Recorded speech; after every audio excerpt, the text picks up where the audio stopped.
What's good, YouTube? Back for another video, episode 3 of 2K to 6 figures. I'm going to be going over this trade I took on Monday, December 30th, 2024, the MNQ short, and it was high resistance. I hope you guys are having a great start to your new year. Hope you guys are preparing for the year that's going to come. I pray that you become the person that you have always been wanting to become, whether that's within trading or just in general. So here's the trade that I took.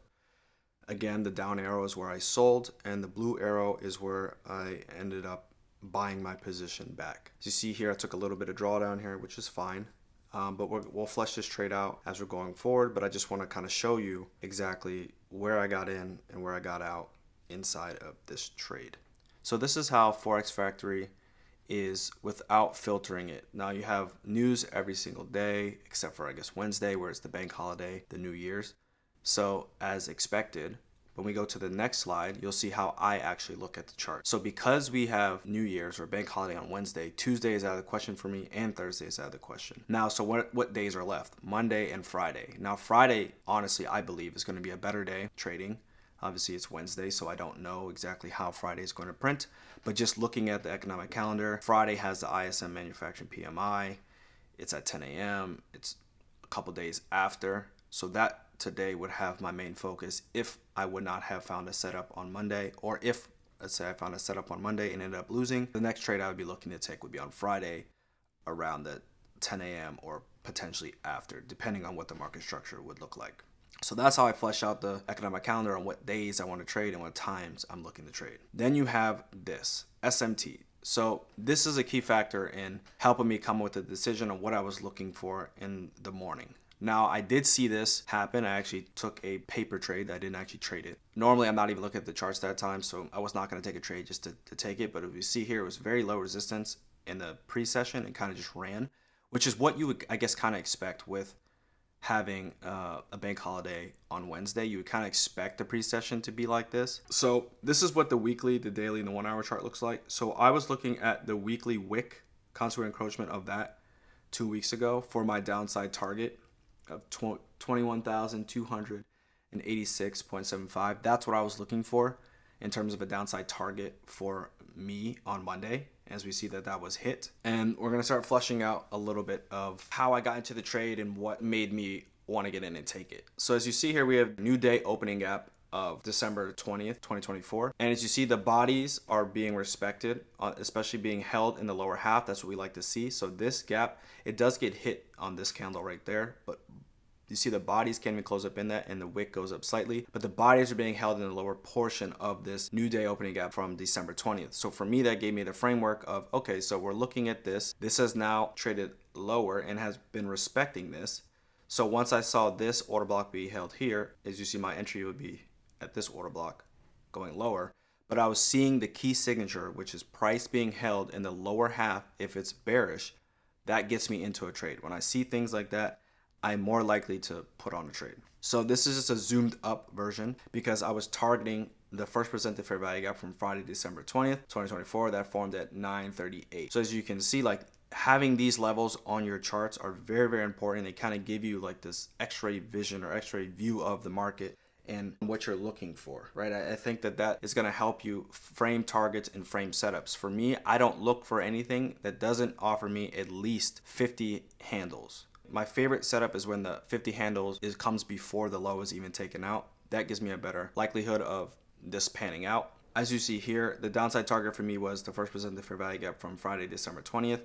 And from where I was entering to where I wanted to go, it offered me more than 50 handles. So I was willing to take this trade and willing to put the risk on. So here I just kind of want to talk about the daily highs and lows. So Tuesday's low and Wednesday's low. Ideally, did not want to see it actually trade down here first, but it traded down here and then used this order block here and ended up trading lower. I would have much rather had seen it actually trade up here a little bit higher, which is fine, come back down and then start respecting. But with the market structure that I was getting, it had already hit this. So that did worry me a little bit while I was in the trade because it's like, okay, maybe this can actually potentially reverse because it is a discount gap. So we are looking for it to trade up higher, which it ultimately ended up doing later on in the day. But I stuck to what I was seeing, what I was looking for, and what was below price. I felt good taking that trade, potentially getting a little deeper run into this Wednesday low. Also targeting, remember, the weekly let's go back to it, this weekly wick right here. So that was my main target. So here are the things that I do in the afternoon, or the day is over. This is kind of like my key markup time, and this is how I continuously know, I guess, what I'm looking for in the charts, because I do this every single day. So we see here, again, the key signature. What are we seeing? Price being held in the lower portion of this fair value gap, leaving this top portion open. Exactly what we want to see. We also have a breakaway gap up here. I didn't note it, but that is key as well. But this is what I'm looking for. This key signature right here, when it's all being held in the lower portion when we're bearish. That's the light bulbs go off. This is what I'm looking for. Now let's go to the 5-minute chart, right? So now, remember, this is all happening at the new day opening gap, right? So let's go back just a little bit so we can go back and see this. All this right here, this is all going to be marked up, and see how it's being held in the lower portion. Now let's go back to where we're actually noting it out. Again, so this is the 15-minute. Remember, the upper portion was left open. We have a breakaway gap on the M5. We have this wick on the 5-minute chart. Notice how the bodies are being held below. And notice how we rip away, we come down. So for me, in my eyes, I believe that this is a propulsion block. That's why I label it as such. And we also inverse this fair value gap here. Again, we are running through discount arrays, and we are respecting the lower portion of premium arrays. That is the key signature that you're looking for, that I'm looking for in my trades. And when I see that, I have a lot more confidence taking the trade. So we have this propulsion block. We expand away, we come back up to it. Again, the lower portion of this inverse fair value gap is held alongside with this propulsion block. Notice how, where they're forming, the lower portion of this inverse fair value gap. I like that. So we had this propulsion block. This is immediate rebalance as well. And then this is where I ended up taking my trade, was off of this 5-minute order block. Now, I would have liked it better if it had a fair value gap, but I was still okay with taking this trade. So now here are the markouts for this trade. So again, we talked about all of this. So we had this expansion here, which was the first presented fair value gap of December 30th, and it formed at 9:33. Again, I like fair value gaps that form earlier on in the session, not necessarily in the 40s and the 50s. That's not necessarily times I really like. That's kind of letting me know that I probably should wait until after 10 o'clock to take a trade. So we had this one and this. So once I saw this, we broke down, and then this fair value gap, I ended up taking this. I think that's fine. That's okay. I had my stop, which we'll see in another picture. I actually took it this time, so it was there, and it was above this order block right here, which was safe and kind of in the upper portion of the first presented fair value gap, which it could have traded to. It honestly could have, and then went lower, and that would have just been a loss for me. But again, we have this propulsion block, which is here. It trades up to it again, and then trades lower. And then here's another signature inside the trade that kept me confident that it was going to at least trade down to the first presented fair value gap from December 20th, which was right there. That's the high of it. So I got out before that. I'm only looking for 50 handles, and that for me is a good trade if it can offer that. Here are the macro times, and as you see, the 950 to 1010 macro, that's the one that we used, or the one that I used to take this trade and set it up. As you see, at 950 it ran up against and then kind of went lower down to the level that we were looking for. So this is where I entered, and this was the drawdown that I incurred, which I'll go over the stats a little bit later towards the end of the video. But I like using macro times. As you see here, look how most of the turning points are happening at macro times.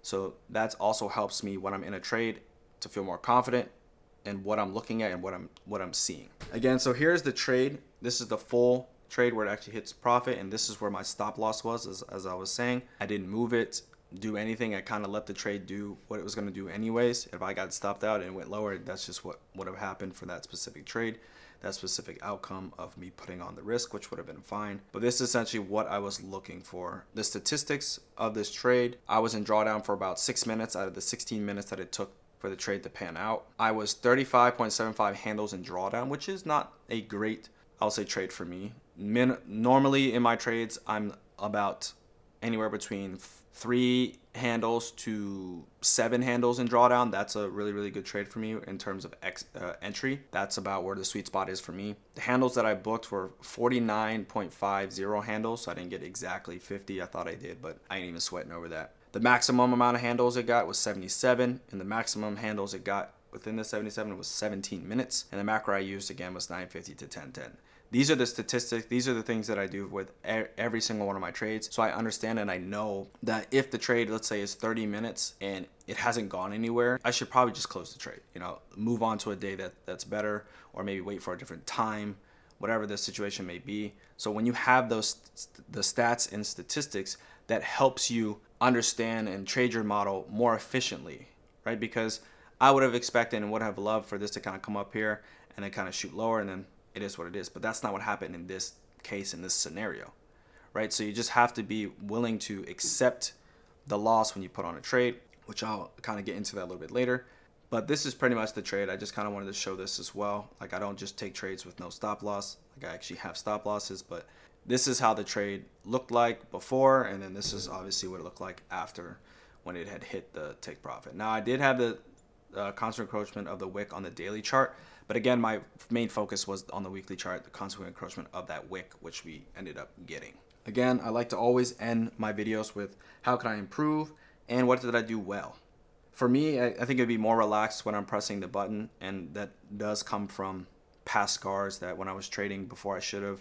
It has kind of scarred me a little bit when pressing the button, so that's why I, risk one mini and or micro, I'm sorry, and I'm doing it this way to help, I guess, soothe or help get rid of those scars and kind of understand that it's okay. What I've realized is that after I put the trade on, I'm absolutely fine. I'm chilling. Like, my heart stops beating and racing really fast, and I'm just sitting there just chilling. That's something that is very comfortable for me. I just have to work on the entry part, and there's always something to improve. And for this trade specifically, that's what it would be for me. What did I do well? The patience. Again, I was patiently waiting for what I wanted to see, what I was looking for in price. I didn't just get in because it hit the first presented fair value gap, or get in just because it did this. I kind of had a framework and I knew what I was looking for the downside. The second thing I did well was I did not get scared out of this trade. As you see, it kind of went against me. I didn't move this. I didn't close it. I wasn't like, oh my goodness, it's going to hit my stop loss, or I should get out the trade because it's trading a little bit deeper. I let the trade pan out how it was going to pan out. I understand that this is a game of odds, and I'm playing the odds. So as long as I can frame a setup, it makes sense to me, and I can have a target or have this narrative, I'm going to take the trade every single time as long as it fits what I'm looking for. And so that's what I'm very, very proud of myself. I could see myself in the past closing this trade and then watching it hit exactly where I wanted it to go, or where I thought it was going to go, and just being upset and angry and mad. And then that's when all the revenge trading and all that stuff would come into play. And so for me, I'm very happy and proud of myself for doing that. And then the other thing was, I just accepted the risk.